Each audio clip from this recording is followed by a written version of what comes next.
I was 14 years old when my mother told me to get out of the house. Not later. Not after things cooled down. Right then, into a Michigan blizzard that had already swallowed the street and turned the sky the color of dirty wool. The wind slammed against the siding.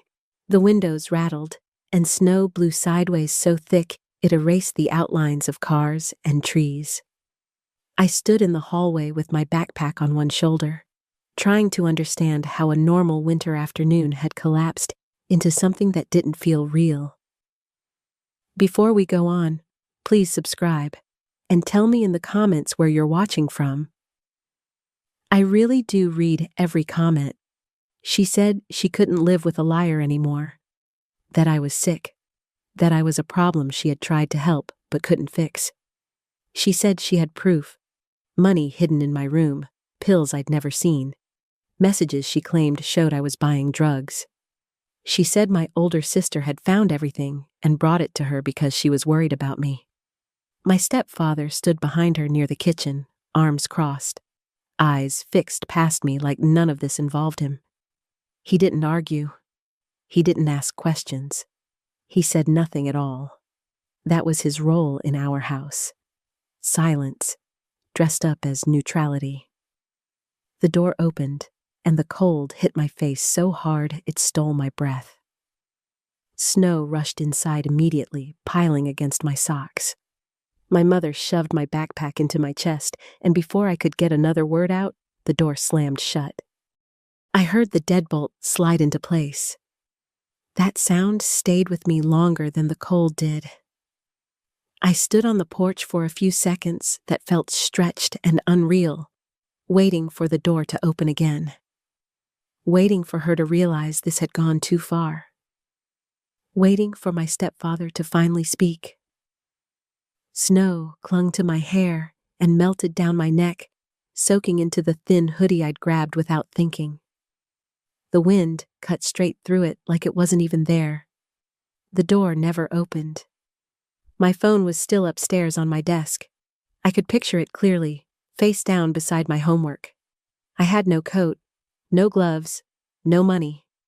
Just a school backpack with notebooks, a crushed granola bar, and nothing useful for surviving a winter storm. The blizzard was getting worse by the minute, and the temperature had dropped fast since earlier that afternoon. At 14, I didn't have survival instincts. I had fear, disbelief, and a burning ache in my hands as the cold started to settle in. I knocked once, then again, harder. I called her name. Nothing. The house stayed quiet, warm, sealed, protected from the storm, while I stood outside like I no longer belonged to it. I didn't make a plan. I stepped off the porch and started walking. Standing still felt worse than the cold. Snow was already ankle-deep, soaking through my socks with every step. Streetlights blurred behind curtains of white, and the neighborhood disappeared into the storm. I walked because going back wasn't an option. Because silence had already chosen for me. Because forward was the only direction left. I didn't know where I was going at first. My body moved on instinct, pushing through the snow while my mind lagged behind, stuck on the words she'd thrown at me. Liar.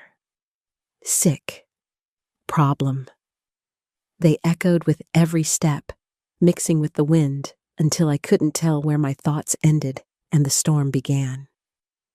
My breath came out in short, painful bursts, each inhale burning my chest like I'd swallowed ice. The lie replayed itself over and over. She said she'd found cash hidden in my room, pills tucked into my closet. Messages on a phone she claimed proved I was buying drugs. She said my sister had been worried about me for months and finally couldn't keep quiet anymore. That she was only trying to help. None of it made sense. I hadn't stolen anything. I hadn't taken anything. I hadn't done any of it. But by the time I tried to explain, my mother's mind was already closed. After my real father died, everything in our house shifted.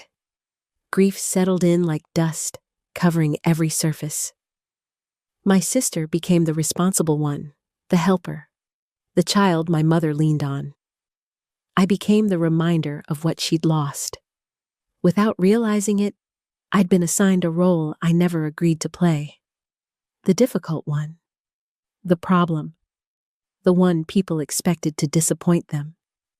Snow soaked through my sneakers within minutes. My toes went numb, then sharp with pain, then numb again. I shoved my hands up into my sleeves, trying to protect my fingers, but the cold pushed in anyway. The blizzard swallowed sound, turning the world into a white tunnel where distance and time stopped making sense. I aimed myself toward the only place that felt safe, my grandmother's house. She lived miles away, and under normal conditions, the distance wouldn't have scared me. That night, it felt endless. The sidewalks were buried, the road slick and invisible beneath layers of snow. My legs ached almost immediately, but I kept moving. Cars passed occasionally, headlights slicing through the storm for a heartbeat before disappearing again. None of them slowed. To anyone inside, I was just another shadow in bad weather, something you don't expect to be a child. People don't look for 14-year-olds walking alone in a blizzard. After the first mile, my clothes were soaked through. After the second, my teeth were chattering so hard my jaw hurt. After the third, my thoughts started to slow, like they were sinking into the cold along with the rest of me. Simple ideas felt far away. I had to remind myself to lift my feet, to breathe, to keep going. I told myself not to stop. Just don't stop. Resting felt dangerous, even though I didn't know why. Somewhere deep down, I understood that if I sat down, the cold would win. So I kept walking, one uneven step at a time, because there was nowhere left to turn back to, and no one coming to bring me home. By the time my legs started to shake, I had lost any real sense of how long I'd been walking. The storm erased time. Snow pressed against my face so hard it stung, and the wind screamed in my ears until my own thoughts sounded distant and wrong. I couldn't feel my feet anymore. That scared me for exactly 1 second, then even the fear dulled, softened, like everything else. I tried to focus on staying upright, on not letting myself slow down. I remembered hearing once that if you get too cold, your body lies to you, that it tells you you're fine when you're not, that sitting down feels like relief when it's actually the end. I didn't know where I'd heard that, or if it was even true, but the idea lodged itself in my head and wouldn't let go. My hands stopped hurting. The burning ache faded into a strange warmth, almost pleasant, like I'd finally warmed them up. I flexed my fingers and barely felt them move. That should have terrified me. Instead, it made me tired. Bone deep, tired. The kind that makes every step feel unnecessary. The world narrowed to the beam of the nearest streetlight, glowing weakly through the snow. I told myself I'd just walk to that light, then the next one. Then I could rest for a second. Just a second. My knees buckled before I reached it. I went down hard, the snow knocking the breath out of me as my cheek hit the ground. Cold soaked into my face immediately, sharp enough to make me gasp. I tried to push myself up, but my arms didn't respond the way I expected them to. They felt heavy, disconnected, like they belonged to someone else. I told myself I'd lie there for a moment, just long enough to catch my breath. The snow piled onto my back and shoulders, quiet and relentless. The wind sounded farther away now, like it was happening to someone else. My eyelids felt impossibly heavy. 3 hours after my mother locked the door behind me, her phone rang. A police officer told her a teenage girl had been found unconscious on the side of the road. Early stage hypothermia. An ambulance was already on the way to the hospital. And because the girl was 14, Child Protective Services had been notified. There were questions that needed answers. I didn't hear any of that. I was already drifting, the cold pulling me under, my thoughts breaking apart into fragments that didn't connect anymore. The last thing I remember before everything went dark was thinking that the snow felt soft, almost gentle. Then there was nothing at all. When I came back to myself, the first thing I noticed was the light. Too bright, too white, buzzing faintly above me. For a moment, I thought I was still outside, and the snow had finally covered everything. Then I felt the weight of blankets pressing down on my chest and legs, heavy and tight, like they were holding me in place. My body ached in a deep, unfamiliar way, and when I tried to move my fingers, pain shot through them so sharp it made me gasp. Warmth followed the pain, slow and spreading, creeping back into places that had gone numb. My hands tingled violently, like they were being stabbed with pins from the inside. My throat felt raw and dry, and every breath burned, but I could breathe. That was the first good sign. "You're okay," a calm voice said nearby. "Don't try to move." I turned my head just enough to see a woman sitting beside the bed. She had gray threaded through her hair and sharp, steady eyes that didn't miss anything. She didn't look panicked or rushed. She looked anchored, like this was exactly where she was supposed to be. She told me my name had been on a school ID in my backpack. She told me I was in the hospital. She told me I'd been found just in time. Her name was Denise Carter. She said she'd spent most of her life working in Child Protective Services in Michigan, retired now. That night, she'd been driving home when her headlights caught something wrong on the side of the road. Something that shouldn't have been there in a blizzard. She pulled over without thinking. "Old instincts," she said. She stayed with me until the ambulance arrived. She followed it to the hospital. And when I woke up, she was still there. "You were very close," she told me quietly. "Another half hour, maybe less, and this would have ended differently." I swallowed hard. My voice came out thin when I finally spoke. I told her everything, about the accusations, about the lie, about my mother believing it without question, about my stepfather standing there in silence, about the door locking behind me while the blizzard swallowed the street. Denise didn't interrupt. She didn't look skeptical. She just listened, nodding occasionally, her expression unreadable. When I finished, she said 7 words that shifted something inside my chest. "I believe you, and I'm not leaving." While I lay there wrapped in warming blankets, things moved fast without me. The hospital contacted the police. The police contacted Child Protective Services, and because I was 14, they contacted my mother. I didn't know any of that yet.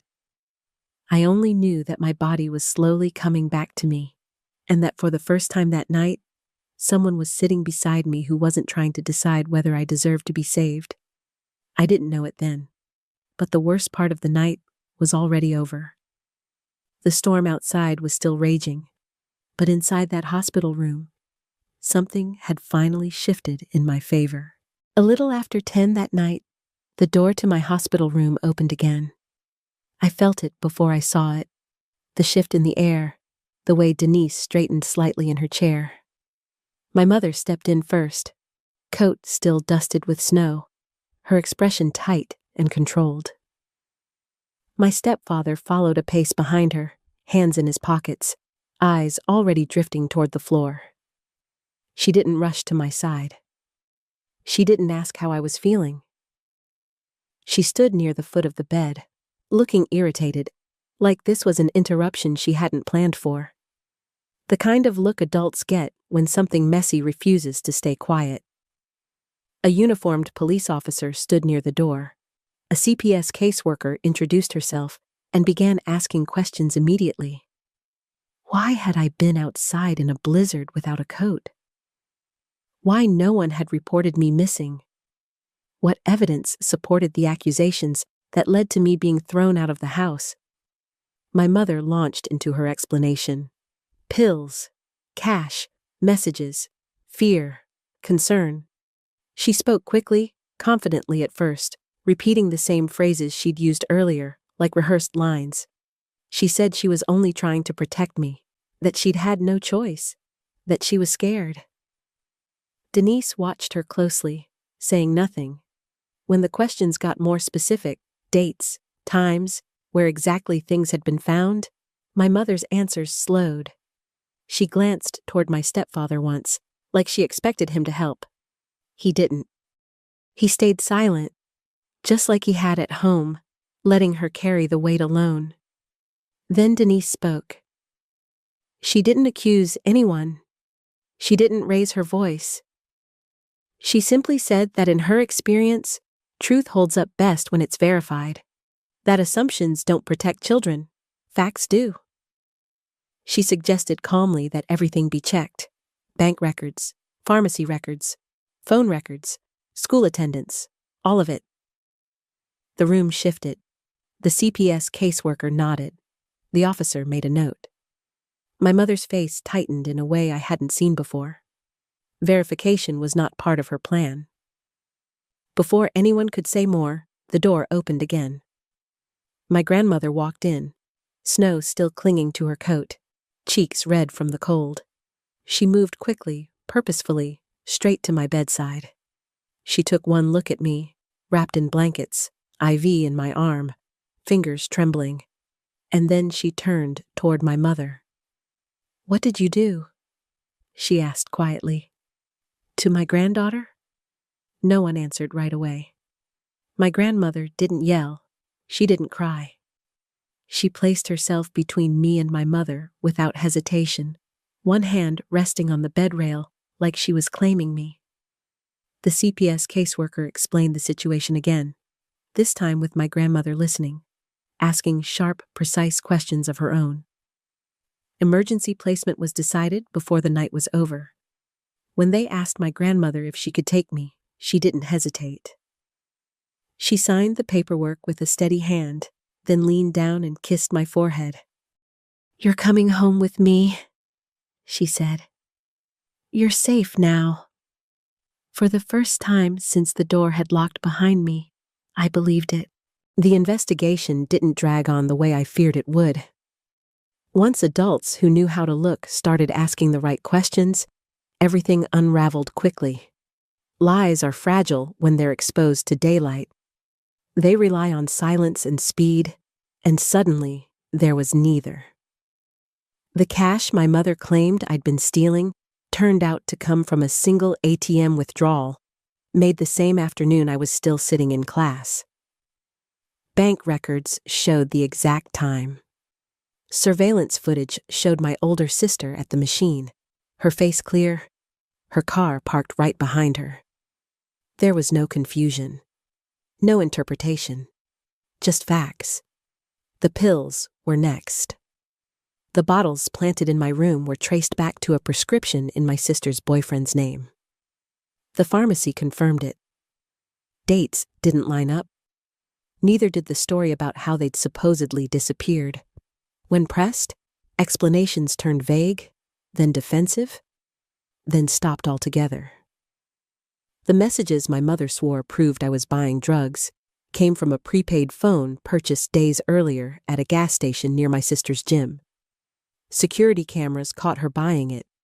Same jacket, same ponytail, same car. It was almost careless how obvious it became once someone bothered to check. CPS interviewed everyone: my mother, my stepfather, my sister, me. Teachers confirmed I'd been in school when the money was withdrawn. Neighbors mentioned seeing my sister coming and going at odd hours. Patterns emerged that had nothing to do with me, and everything to do with someone desperate to redirect attention. It came out that my sister had been stealing from our household for years. Small amounts at first, then more. When it got harder to hide, she needed a scapegoat. Someone already labeled difficult. Someone young. Someone no one would question. That someone was me. The findings were blunt. I had been falsely accused. I had been expelled from my home without investigation. I had been placed in immediate danger during extreme weather. Child endangerment wasn't a misunderstanding. It was the word they used. By the time the paperwork was finalized, my grandmother was granted permanent guardianship. A restraining order followed. My sister faced charges for fraud and false statements. My mother lost custody rights. My stepfather said nothing through all of it, just like he always had. At 14, I didn't understand the legal language. I didn't care about charges or records or consequences. I understood one thing clearly. I was not going back. When I left the hospital with my grandmother, wrapped in borrowed clothes and still shaking from the cold that hadn't fully left my bones, I didn't look at my mother. I didn't need to. The door she'd closed behind me had opened somewhere else entirely. And for the first time in a long time, the future didn't feel like a threat. Living with my grandmother felt unreal at first, like I was waiting for someone to tell me it was temporary.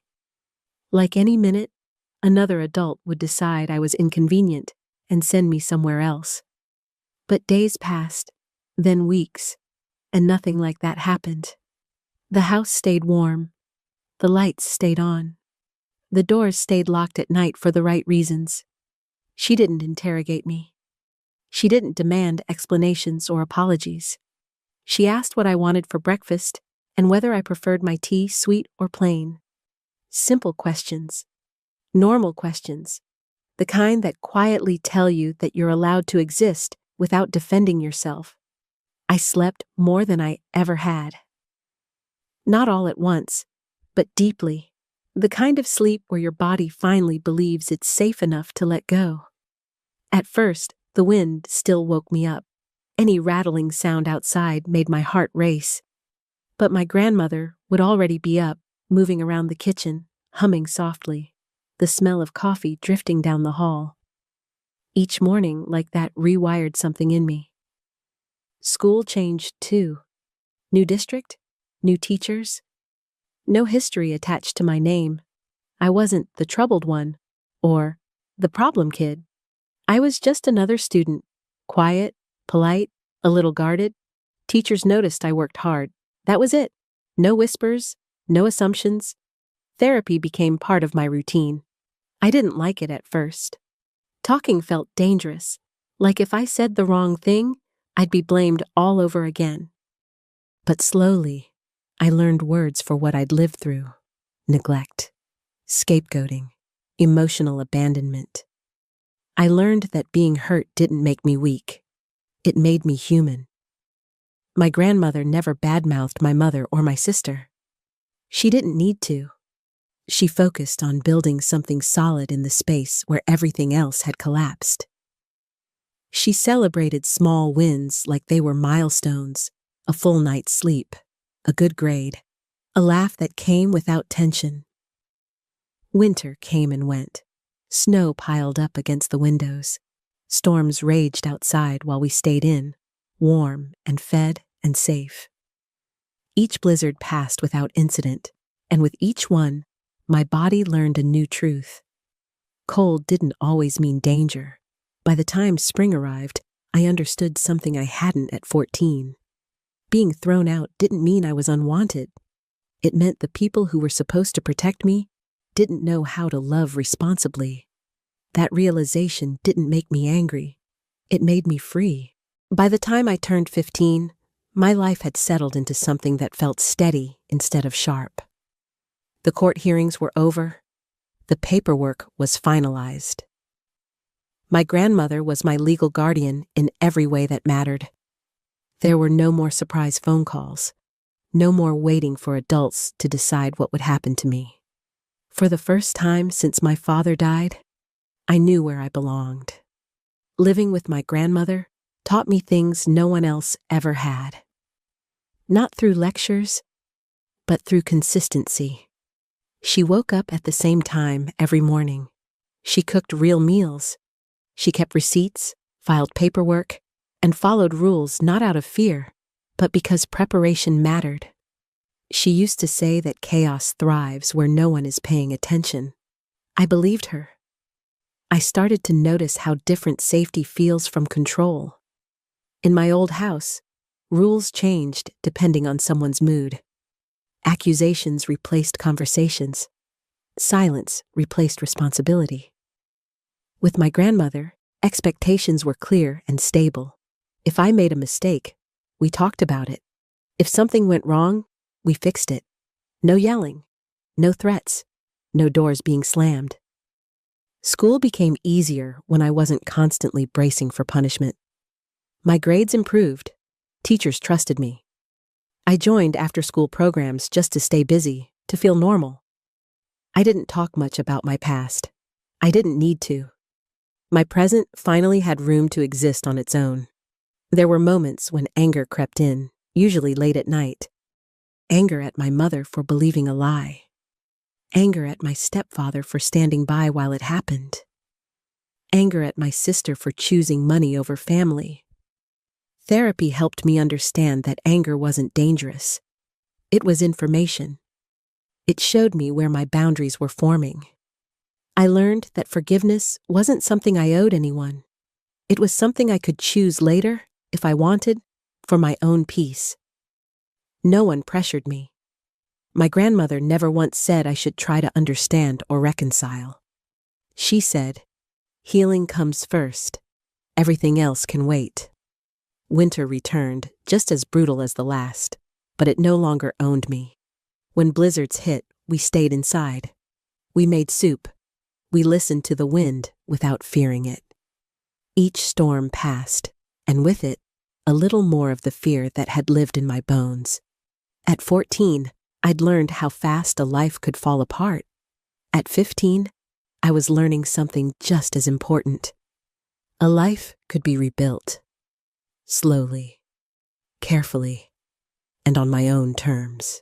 By the time I graduated high school, I had learned how to live without waiting for the ground to give way beneath me. I worked part-time, saved what I could, and kept my world intentionally small and predictable. Not out of fear, but because stability felt earned and I wasn't willing to gamble it away. My grandmother watched all of it quietly, offering help when I asked and space when I didn't. That balance mattered more than I knew at the time. College wasn't an escape for me. It was a continuation. I chose a school that made sense financially and academically, not one that looked impressive on paper. I didn't chase a fresh start by pretending my past didn't exist. I carried it with me, lighter now, folded into lessons instead of wounds. I showed up to classes early. I turned things in on time.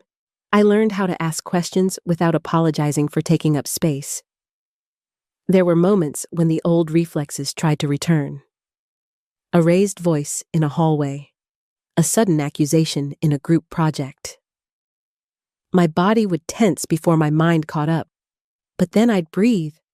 I'd remind myself where I was. I wasn't 14 anymore. I wasn't locked out. I had choices. That awareness changed everything. I stayed in touch with my grandmother constantly. Calls on Sundays, texts during storms.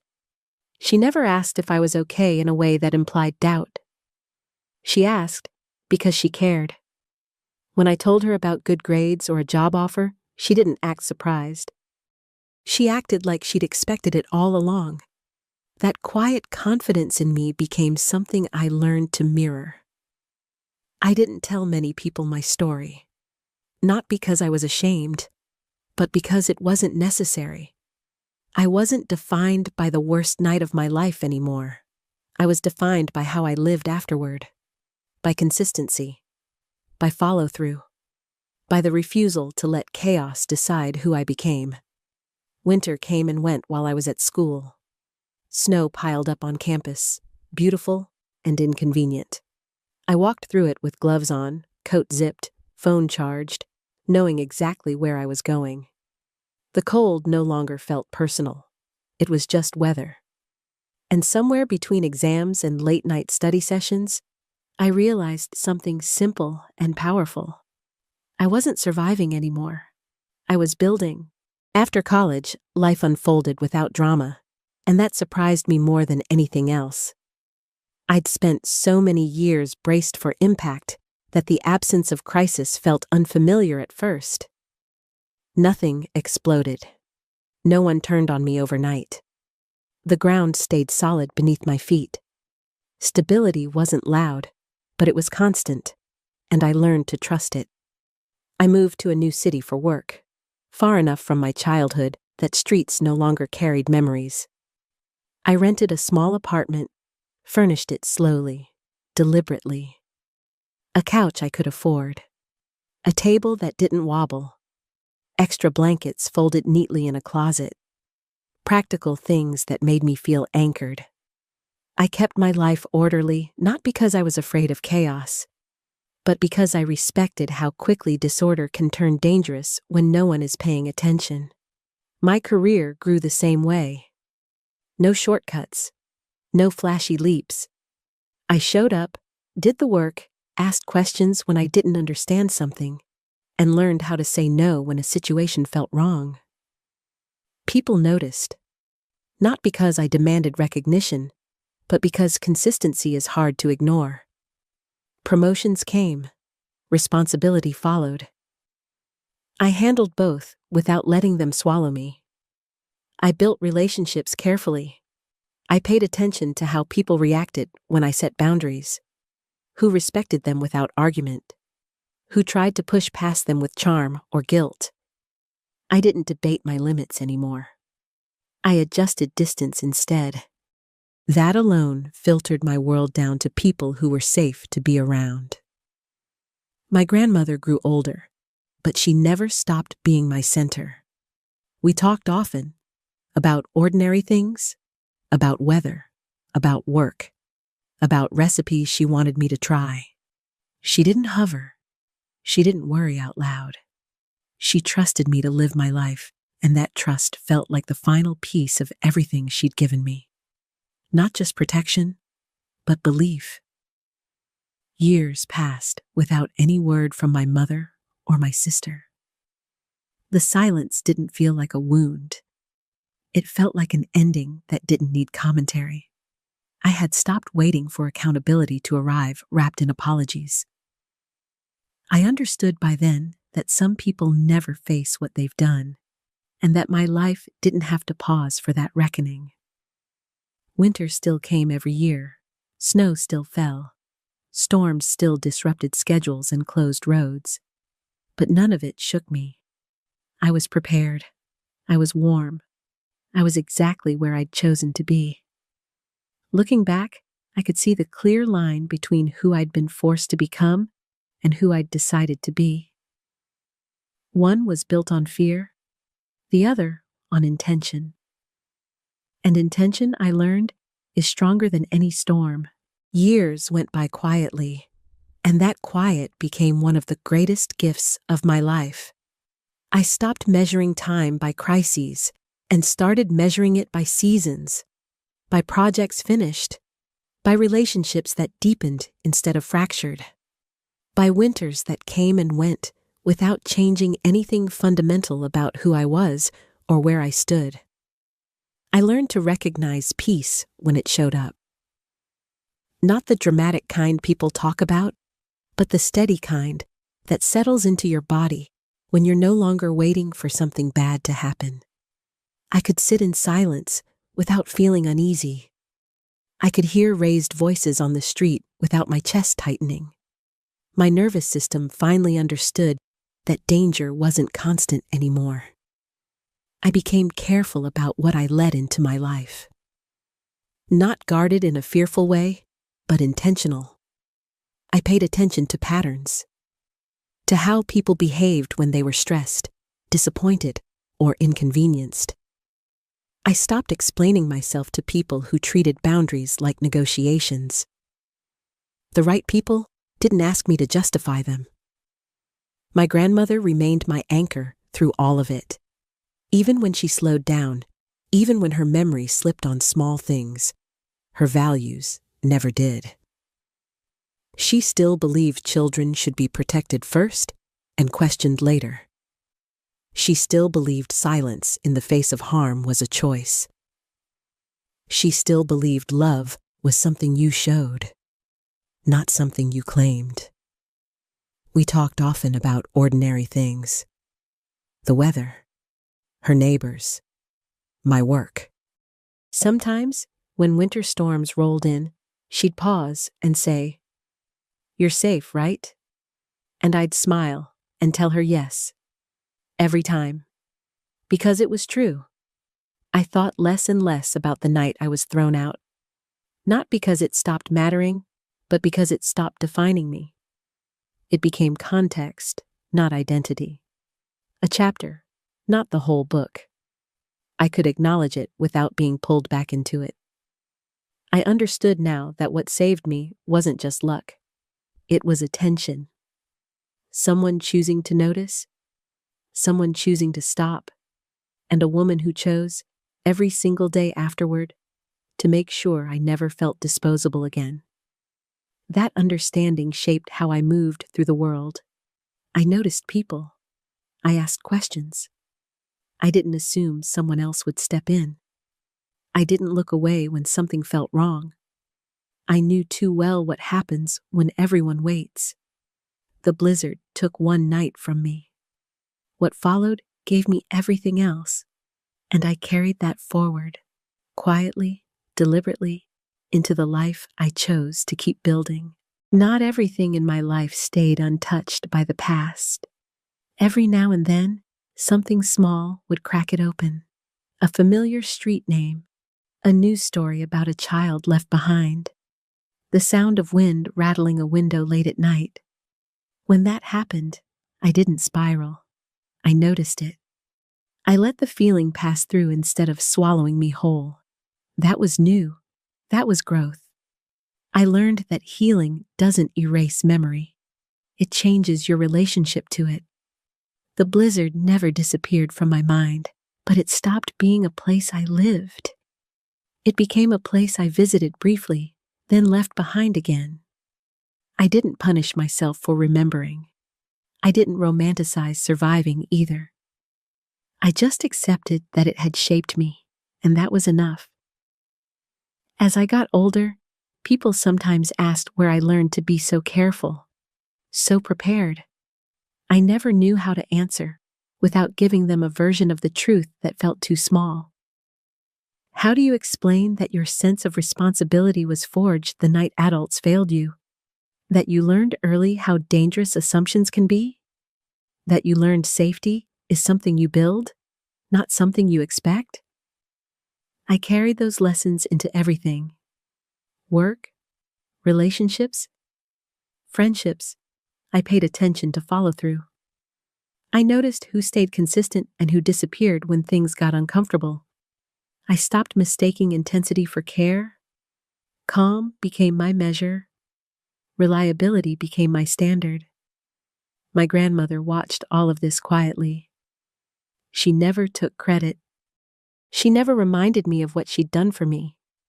She didn't need to. Her influence showed up in how I lived, how I treated people, how I refused to accept chaos disguised as love. When I thanked her once, really thanked her, she waved it off and said, "You were worth showing up for." That sentence stayed with me longer than anything else. Winter still returned every year, steady and indifferent. Snow piled up, roads closed, life slowed down. I didn't resent it anymore. I respected it. I prepared. I stayed inside when I needed to. I checked on people when I could. I remembered what it meant to be seen in bad weather. I didn't become fearless. I became aware. There's a difference. Fearlessness ignores risk. Awareness respects it without being ruled by it. That balance shaped who I became more than any single event ever could. Looking back, I could see how one lie had nearly destroyed my life. and how a few people choosing truth had saved it. That understanding stayed with me, grounding me, reminding me that attention matters. Because sometimes, it's the smallest decision, whether to ask one more question, whether to stop, whether to listen, that decides everything that comes next. As adulthood settled in, I realized how many choices I made without thinking were actually shaped by that winter. I always checked the weather before leaving the house. I kept extra gloves in my car. I made sure my phone was charged before long drives. None of it felt obsessive. It felt respectful, like acknowledging what I'd lived through without letting it control me. I also noticed how differently I handled conflict compared to most people.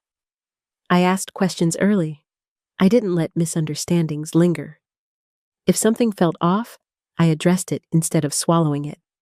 I'd learned what happens when people decide the story before hearing the truth.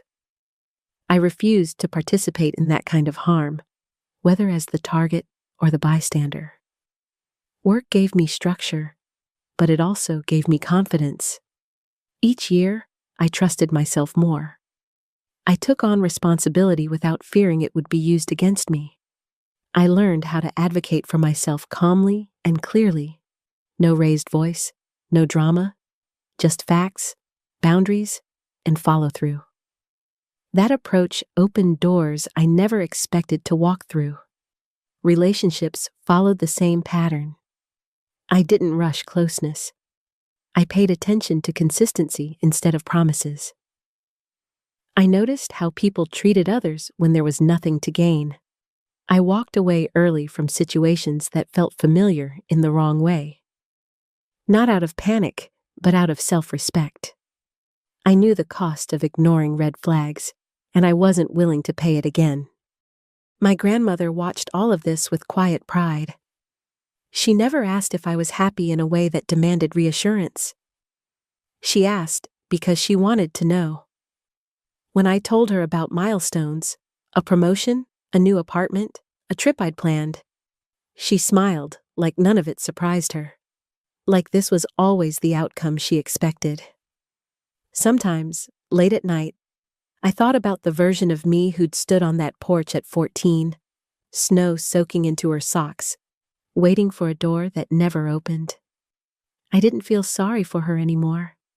I felt protective, grateful, determined to honor her by never abandoning myself the way others had. I understood then that survival isn't the same as living, but it can be the foundation for it. What nearly broke me also taught me discernment, patience, and courage in quiet forms. Not the kind that shouts, the kind that endures. The blizzard no longer symbolized loss. It symbolized clarity. A moment when the truth of my family was revealed, and a different path became unavoidable. That path wasn't easy, but it was honest. And honesty, I learned, is warmer than any house built on denial. By the time I was in my mid-20s, the life I'd built felt solid in a way I once thought was reserved for other people. I lived in a place I chose, worked a job that respected my time, and filled my days with routines that didn't revolve around survival. Mornings were quiet. Evenings were calm. I no longer measured safety by whether someone else approved of me. I learned how to enjoy ordinary things without waiting for them to disappear. Grocery shopping without checking my balance 3 times. Sitting through a snowstorm without counting the hours. Making plans weeks in advance and trusting they would actually happen. These were small freedoms, but they stacked up into something powerful. People sometimes commented on how grounded I seemed, how prepared, how unshakable. They didn't see the years it took to get there, or the fear that shaped the early versions of those traits. They only saw the result. I didn't correct them. The work had already been done. My grandmother remained the constant thread through every chapter. Even as her steps slowed and her voice softened, her presence never weakened. She still believed in doing things the right way, even when it was inconvenient. She still believed children should never be discarded, no matter how messy their pain looked. When I visited, we sat at the same kitchen table, drinking coffee, talking about nothing urgent at all. That table had held me together when everything else fell apart. I didn't hear from my mother or my sister for years. The silence became normal, not heavy, not sharp, just absent. I stopped wondering what they thought of me or whether they regretted anything. Those questions no longer mattered. My life wasn't built on their acknowledgement. Then one October, a letter arrived. It came to my grandmother's address, not mine. The envelope was plain, the handwriting uneven. She called me before opening it, her voice careful, asking if I wanted to come down and read it together. That pause told me everything I needed to know. This wasn't casual. This wasn't harmless. I drove through familiar roads under gray skies, the kind that always come before snow. Sitting at that same kitchen table, I opened the letter slowly. It was from my mother. She wrote about illness, about time passing differently now, about regret that had nowhere left to hide. She apologized without qualifiers. She admitted she'd believed the easiest version of the truth. She admitted she'd failed me. She asked if I would come see her, just once. I sat there for a long time after finishing the letter, listening to the hum of the refrigerator, the distant sound of wind against the windows. My grandmother didn't speak. She never rushed me. She trusted me to decide what I could carry and what I would leave behind. I realized then that whatever choice I made, it would be mine. Not forced, not reactive, not shaped by fear or guilt. That alone meant everything had already changed. I decided to go see her, not because I felt obligated and not because forgiveness requires proximity. I went because I wanted to know what it felt like to walk back into that story with my spine straight and my footing solid. I went for closure, not reconciliation. The care facility sat just outside town, low and beige against a sky heavy with clouds. October again, same month, different cold. Inside, everything smelled like disinfectant and old carpet. The halls were quiet in a way that felt permanent. When I stepped into her room, she looked smaller than I remembered, fragile in a way that made the past feel distant instead of threatening. She cried when she saw me. Couldn't speak at first. I stayed near the door, letting the moment exist without rushing to soften it. Eventually, she apologized. Not defensively, not selectively. She said she'd believed a lie because it was easier than questioning the person who made her feel supported. She said throwing me out during a blizzard was the greatest failure of her life. She didn't ask me to excuse it. I listened. I didn't interrupt. I didn't comfort her either. When it was my turn, I told her the truth. That I had built a full life without her. That forgiveness didn't mean access. That I wasn't angry anymore, but I wasn't interested in reopening doors that had nearly killed me. I told her I was okay. Better than okay. And that whatever guilt she carried wasn't mine to manage. She nodded. She accepted it. That mattered. We talked briefly about neutral things, my work, my grandmother, the weather. When I stood to leave, she reached out and stopped herself halfway. That restraint told me more than any apology could have. It was the first boundary she'd ever respected. I walked out into cold autumn air, breathing deeply, feeling steady. The storm that had once defined my life no longer followed me. If you listened all the way to the end, thank you. It truly means more to me than you know. Before we wrap up, go ahead and like this video and share it if the story blessed you. I drove back to my grandmother's house before heading home. She poured coffee without asking questions, just like she always had. We sat at the table in comfortable silence. No tension, no unfinished business, just presence. I knew then that I was done carrying what never belonged to me. After that visit, something settled inside me that I hadn't realized was still restless. Not relief exactly, more like finality, the kind that doesn't need validation. I didn't replay the conversation in my head. I didn't wonder if I'd said the right things or left something unsaid.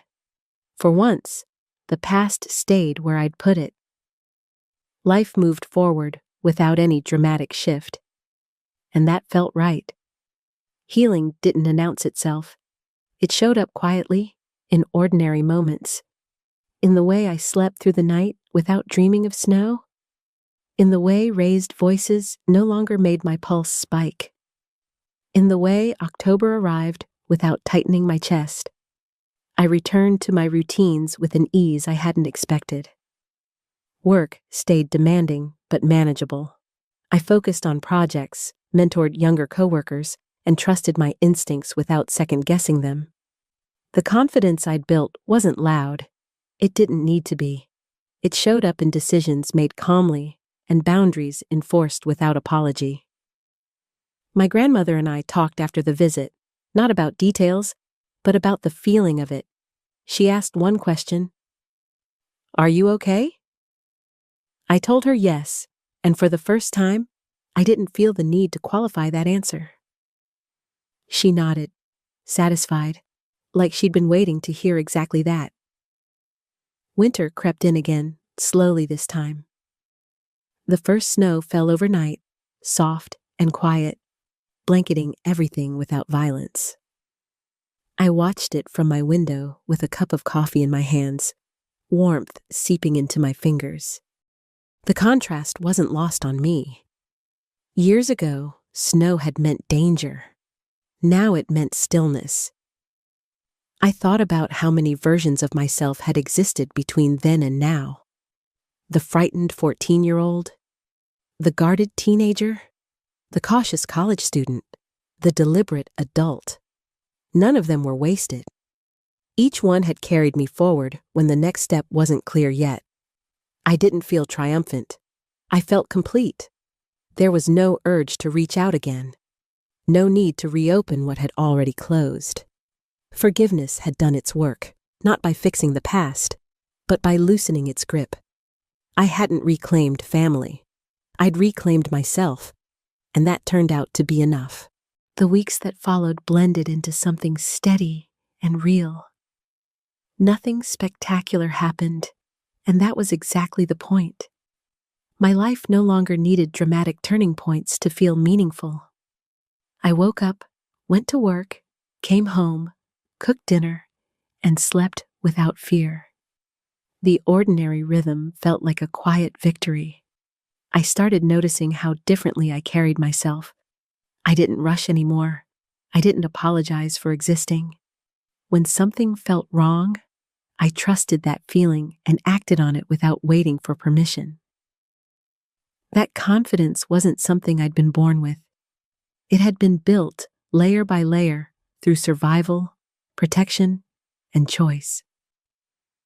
People came into my life who never knew the full story, and that was fine. They knew me as I was now, reliable, thoughtful, calm under pressure. They trusted me with responsibility, with honesty, with their own stories. I handled that trust carefully. I understood its weight. Every so often, I checked in with myself the way my grandmother had taught me. Am I safe? Am I fed? Am I rested? Am I surrounded by people who respect my boundaries? If the answer was yes, then I was doing something right. If it wasn't, I made adjustments. No guilt, no panic, just course correction. Winter arrived fully, heavy snow and long nights, but it didn't take anything from me. I had heat. I had shelter. I had a life that didn't depend on anyone else's approval to remain intact. The blizzard that once nearly ended everything had lost its power over me completely. I realized then that resilience isn't about how much pain you can withstand. It's about how carefully you choose what you allow back into your life afterward. I had chosen well. Some stories end with reconciliation. Mine ended with clarity. With the understanding that being protected once can change the direction of an entire life. That being believed can undo years of damage. That one person stepping up can outweigh a crowd that looked away. I didn't need the past to make sense anymore. I needed the present to stay honest. And it did. I stopped counting how many years had passed since that night. Not because it no longer mattered, but because it no longer measured anything important. Time didn't feel like distance anymore.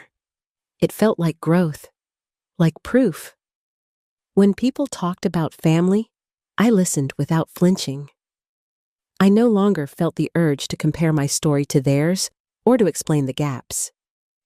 I understood that family isn't defined by biology or shared walls. It's defined by who shows up when it's hardest, who stays when it would be easier to leave, and who chooses protection over convenience. My grandmother used to say that storms reveal structure. A strong house doesn't panic when the wind hits. It holds. A weak one collapses no matter how calm the forecast looks. I didn't fully understand what she meant when I was younger. I do now. I built my life like a strong house. Carefully, intentionally. With attention to the parts no one sees. I didn't decorate over cracks. I reinforced foundations. I learned to trust my instincts again. The same ones that told me something was wrong long before anyone listened. There are still moments when I think about the girl I was at 14. Not with sadness and not with anger. With respect. She walked into a blizzard because she had no other choice. She survived because someone noticed. And everything that came after existed because she kept going when stopping would have been easier. I don't carry resentment anymore. I don't carry hope for apologies that never came. I carry certainty. I know who I am. I know what I survived. And I know that my life is not defined by the people who failed me, but by the ones who didn't. That's the truth I live with now. Not dramatic, not loud, just solid. And for the first time, that's enough. October comes quietly now. Leaves turn, the air sharpens, and the world slows just enough to notice. I don't mark the anniversary with dates anymore. I feel it in smaller ways, in how I prepare, in how I choose, in how I never confuse love with silence again. That night didn't end my life. It redirected it. I lost people who should have protected me, and I gained the certainty that I could protect myself. I learned that storms don't just test endurance, they expose structure. What holds, what fails, what needs to be rebuilt from the ground up. I didn't become hard. I became precise. I learned to value consistency, to trust actions over words, to recognize safety when it's quiet and real. The blizzard that nearly took everything gave me clarity I might never have found otherwise. It showed me who would believe a lie because it was easy, and who would stop, look closer, and choose truth. I live a good life now. Not perfect, not dramatic, just real. A home where doors close to keep the cold out, not to lock someone away. People who show up. Work I'm proud of. Peace I earned. If you listened all the way to the end, thank you. It truly means more to me than you know. Before we wrap up, go ahead and like this video and share it if the story blessed you. Some storms destroy you. Some storms save you. Mine did both, and in the space between loss and rescue, I found myself. For another story that fits your mood, click the video on the left. To hear the latest one, choose the video on the right. My sister Lauren was hosting at her 5-bedroom house. She'd invited the family for what she called a casual Sunday gathering. My son Danny, 10 years old, had been excited to see his cousins. He'd brought his portable gaming device. I'd brought the wine Lauren requested. We arrived at 1. Lauren's 3 kids were in the game room, controllers in hand. Danny headed straight there. I was in the kitchen with Lauren and our mother when Danny appeared in the doorway 20 minutes later, looking confused. Aunt Lauren said I need to clean the bathrooms before I can play, he said. Lauren didn't look up from arranging cheese on a platter. The bathrooms need attention before everyone arrives. The kids can help. Your kids are playing Xbox, I pointed out. My kids cleaned yesterday, Lauren said smoothly. Danny can contribute today. It's good for him. My mother nodded approvingly. Kids need chores. You baby him too much. Danny looked at me uncertain. I could see him trying to process why his cousins were exempt from this sudden need for bathroom cleaning. How many bathrooms? I asked. Just the 5, Lauren said. Won't take long if he focuses. 5 bathrooms. In a house where 3 kids apparently cleaned yesterday, but were now gaming while a guest child was expected to do housework. Danny's a guest, I said carefully. Lauren finally looked at me. Family aren't guests. And honestly, he could use some responsibility.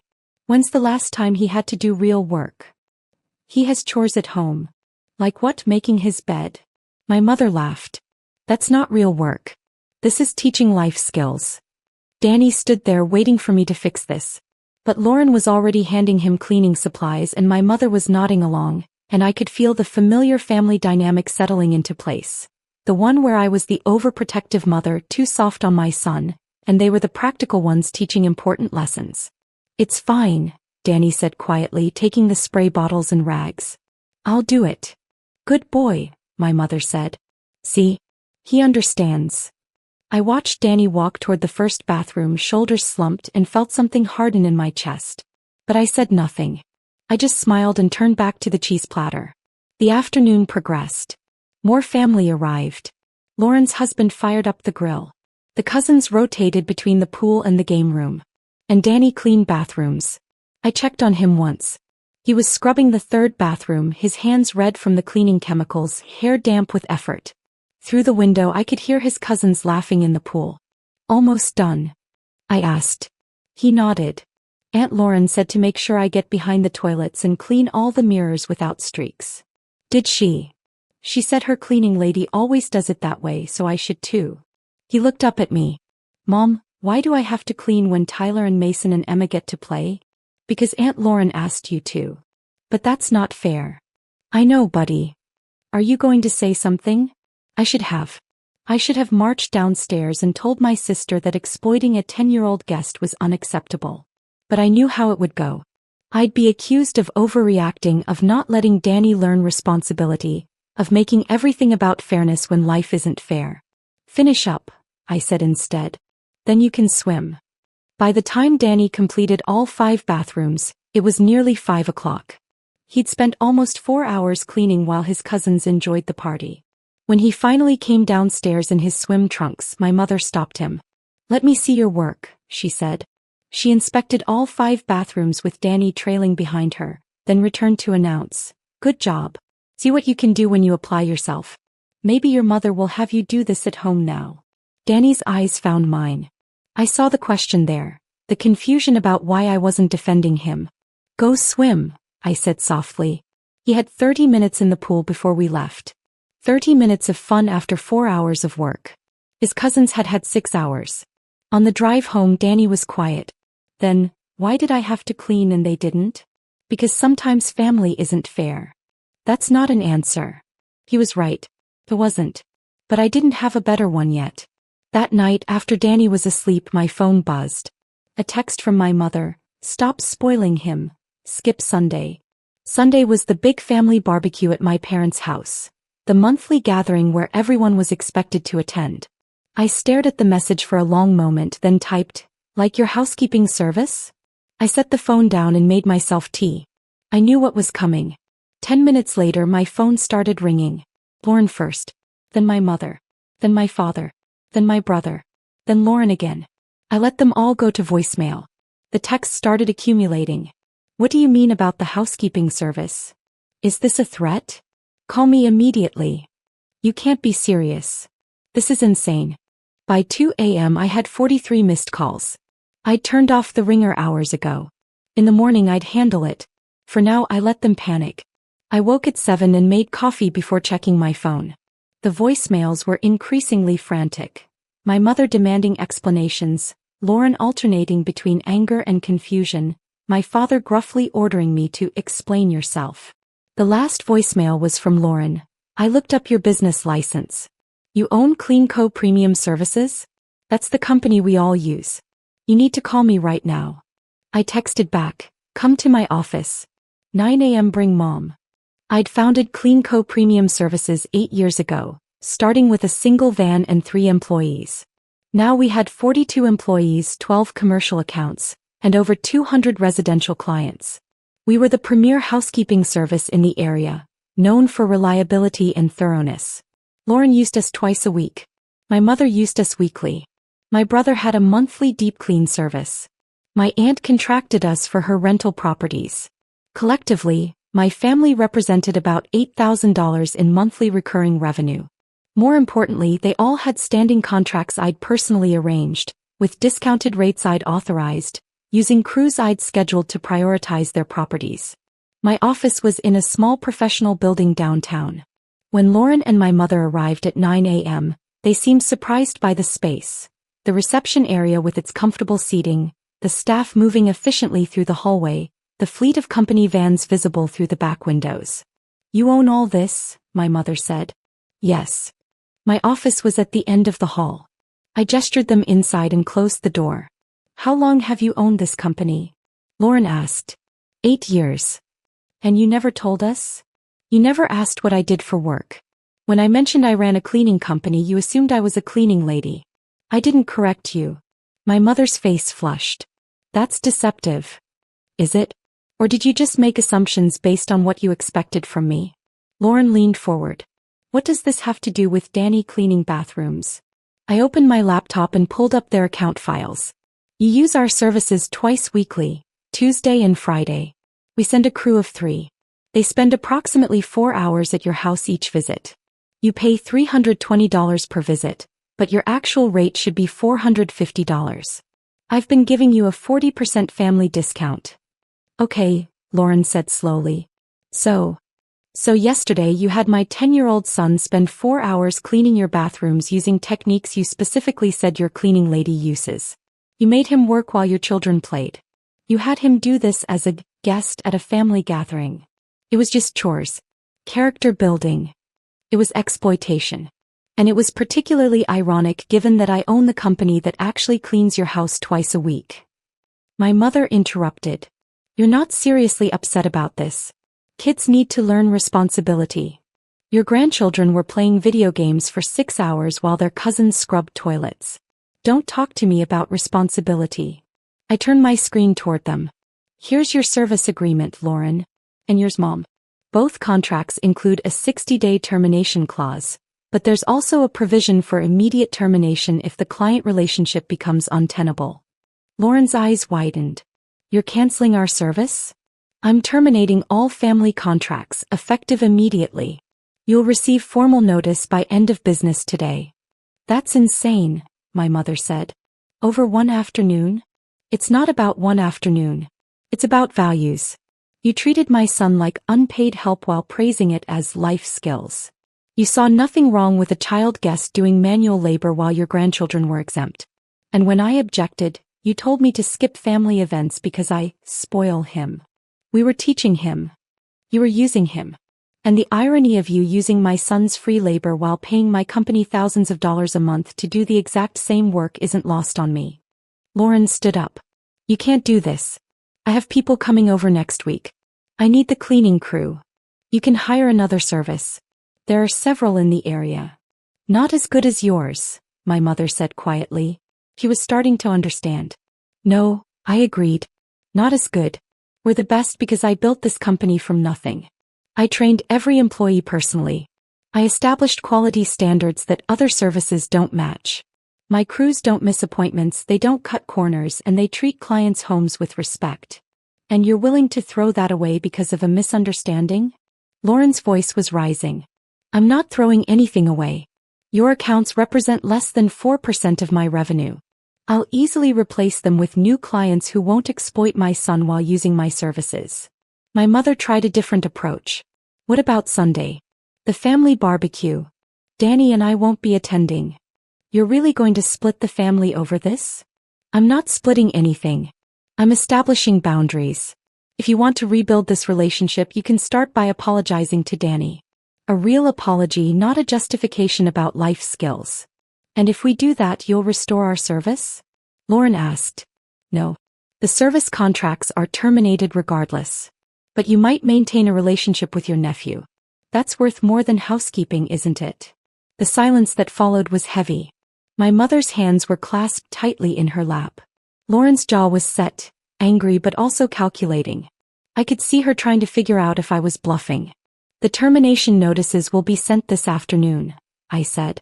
You're welcome to seek service elsewhere. I can provide a list of competitors if you'd like. This is vindictive, my mother finally said. No. Vindictive would be blacklisting you so no reputable service will take your accounts. I'm not doing that. I'm simply choosing not to do business with people who treat my son as lesser than their own children. Lauren gathered her purse. Everyone's going to hear about this. I'm sure they will. You should probably mention to everyone that I own CleanCo when you tell the story. That context matters. After they left, I called my operations manager. Sarah, we need to reassign the Johnson, Preston, and Martinez accounts. Family conflict of interest. Can you reach out to those clients today and let them know we're terminating their contracts per the agreement terms? The family accounts you've been discounting? Sure. Any particular reason? Personal. I'll explain later. Make sure they're given referrals to other services. Be professional. Always am. My phone started ringing again within the hour. My brother, confused about why his monthly service was being cancelled. My aunt, angry that I was punishing her for something Lauren did. My father, demanding I reconsider because this affects everyone. I sent the same text to all of them. Service contracts terminated due to conflict of interest. I'm happy to provide referrals to other companies. By afternoon, my inbox had emails from 3 family members requesting emergency meetings to discuss this. I declined them all. Danny came home from school. Did something happen? Grandma called and left a weird message. What did she say? Something about me being owed an apology. What does that mean? I sat down. Remember yesterday when you cleaned Aunt Lauren's bathrooms? Yeah. I own the cleaning company that normally does that work. Aunt Lauren pays professionals twice a week, but yesterday she had you do it for free. Danny processed this. You own a cleaning company? A pretty successful one. And they all use it? They did. Not anymore. Are you in trouble because of me? No, buddy. I'm making a choice because of what's right. Is the family mad? Some of them. But that's not your problem. He nodded. I didn't like cleaning those bathrooms. I know. And you shouldn't have had to. Tyler said they were going to the water park next weekend and maybe I could come. Do you think they'll still invite me? My heart hurt. I don't know. Maybe not right away. But you know what? People who treat you like unpaid help aren't really your friends, even if they're family. That's sad. It is. But it's also important to know. Over the next few days, the family fallout continued. My mother left voicemails about how I was destroying family unity. Lauren posted vague social media updates about betrayal and using family connections for revenge. My brother stopped responding to my text. But my business didn't suffer. In fact, 3 new residential clients signed up that week, referred by existing customers. The staff noticed I seemed lighter somehow, less tense when discussing scheduling. Sarah, my operations manager, mentioned it during our weekly meeting. You seem different. More relaxed. I terminated some problematic accounts. The family ones. Yeah, I noticed. Honestly, those accounts were always a pain. They called with changes constantly, expected same-day service, complained about things other clients never mention. We're better off. I should have done it years ago. Probably. But you did it when it mattered. 2 weeks later, I received a letter, Lauren's handwriting. Inside, Danny, I'm sorry I treated you like help instead of family. It wasn't right. Aunt Lauren. I showed it to Danny. He read it twice. Is this real? I think so. Does this mean things go back to normal? I don't know what normal is anymore. But it means she's thinking about what happened. Are you going to give them back their cleaning service? No. But maybe we can build a different kind of relationship. My phone buzzed. My mother, can we talk?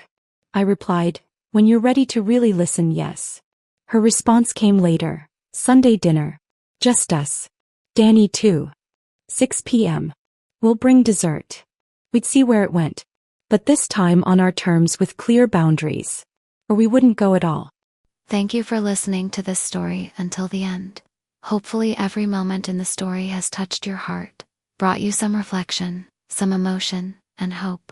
Thank you for taking the time to experience it with us, and hope that each next story will always accompany you on your life journey.